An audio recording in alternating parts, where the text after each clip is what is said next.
محترم،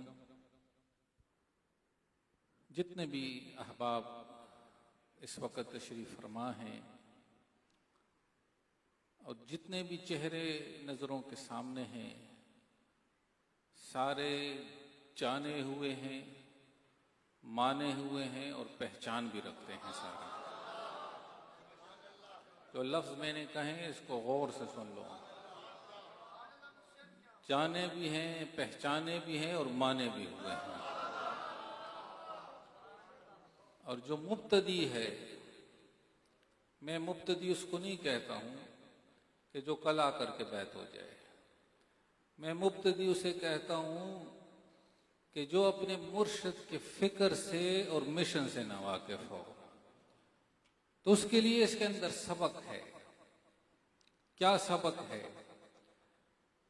وہ یہی ہے کہ مرشد نے آخری سانس تک وفا کے انداز کو نبھایا ہے،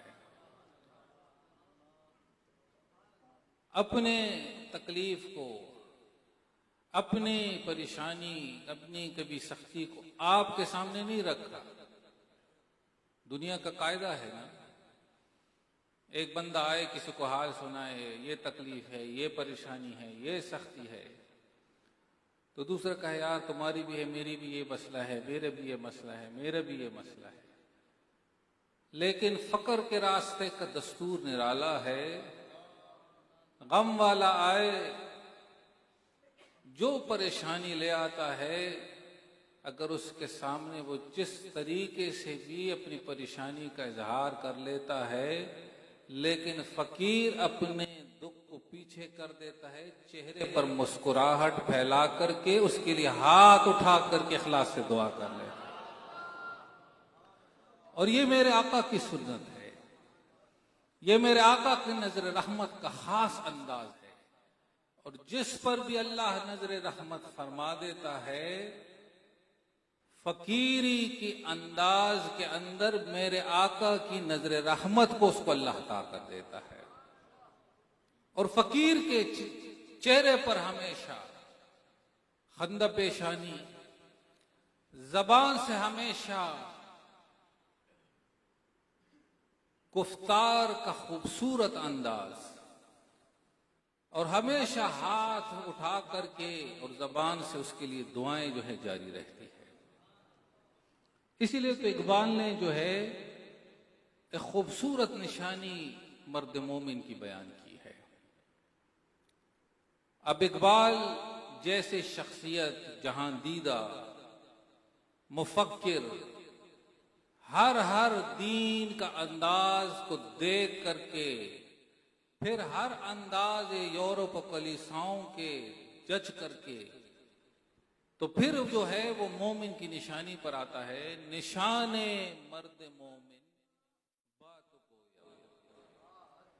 کہ مرد مومن کی نشانی کیا ہے؟ چو مرگ آید تبسم بر لب اوست، جب موت آ جاتی ہے اس کے چہرے کے اوپر جو ہے نہ پریشانی ہے نہ پشیمانی ہے، بلکہ اس کے چہرے پر مسکراہٹ پھیل جایا کرتی۔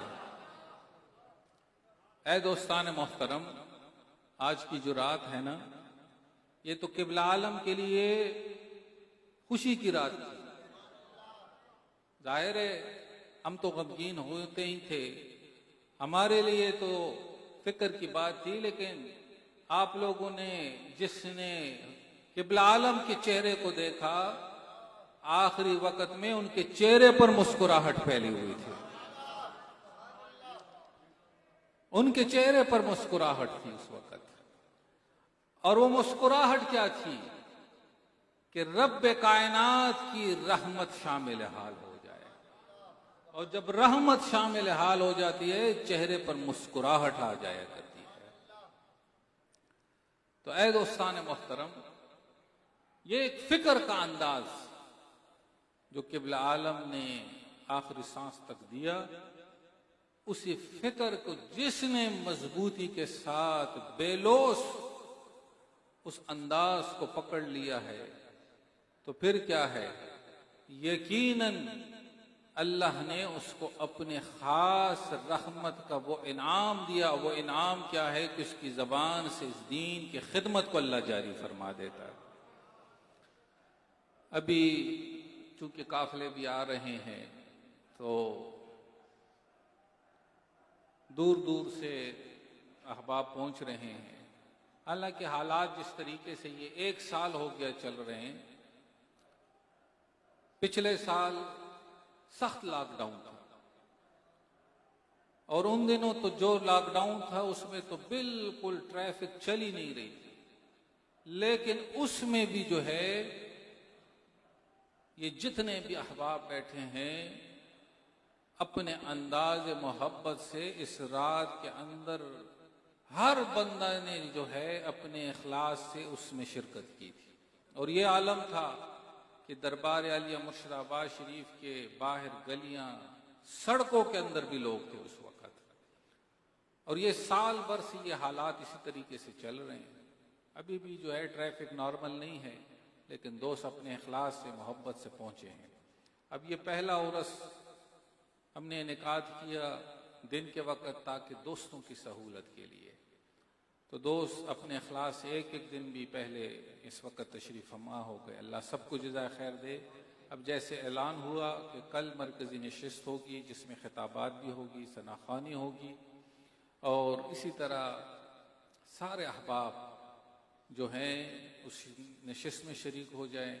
صبح انشاءاللہ جو ہی ناشتہ ہوگا اس کے بعد سارے دربار شریف کی صحن میں اکٹھے ہوں گے. سارے خلفاء آگے ہوں گے، باقی احباب پیچھے، اور ذکر کرتے ہوئے بابا جی کے مزار پہ حاضر دے کے واپس آئیں گے، اور واپس آ کر کے پھر یہیں پر انشاءاللہ نشست ہو جائے گی. ٹھیک 9 بجے اس نشست کا آغاز ہوگا. چونکہ وقت مختصر ہے، وقت کی ہم نے قدر کرنی ہے، تو دوست آگے پیچھے نہ ہو. جتنے بھی اس وقت خلفاء عظام تشریف فرما ہے تیاری کر کے ادھر کھڑے ہوں 8 بجے، تاکہ 8 بجے جائیں، واپس جو ہی آئیں آتے ہی یہاں پر نشست کا آغاز ہوگا. اللہ رب العزت ہم سب کی اس حاضری کو اپنی بارگاہ میں قبول فرمائے. اسی ذکر پر، اسی فکر پر استقامت نصیب فرمائے.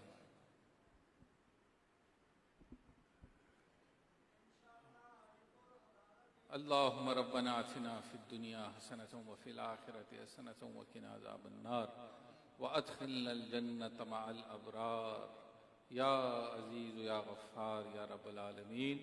وصلی اللہ تعالی علی خیر خلقی محمد وآلہ وصحبہ اجمعین برحمتک یا رب.